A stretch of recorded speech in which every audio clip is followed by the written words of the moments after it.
ძირითადი საშუალების დაშლას შეძლებთ ღილაკით დაშლა. განვიხილოთ მაგალითი.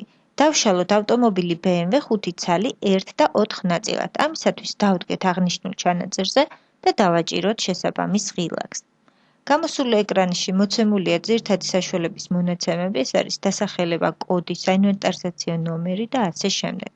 დაშლის თარიღში მევუთითოთ ოპერაციის თარიღი, შევავსოთ დანარჩენი ველები და დავაჭიროთ ღილაკს შემდეგი.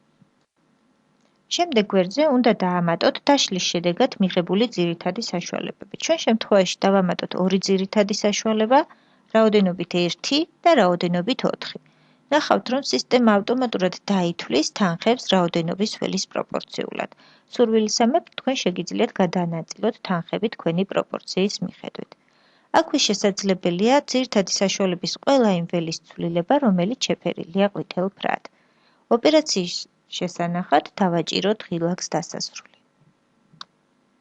დაშლილი ძირითადი საშუალება მიიღებს წითელ შეფერილობას და ველში დახურვის თარიღი მიეთითება ოპერაციის თარიღი და მოენიშნება ველი დახურულია დაშლის შედეგად.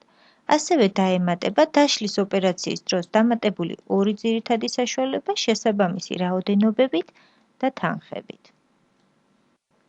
დაშლის ოპერაციის მიერ შესრულებული საბუღალტრო ოპერაციები შეგვიძლია ვიხილოთ მენიუში ბუღალტერია, გატარებები.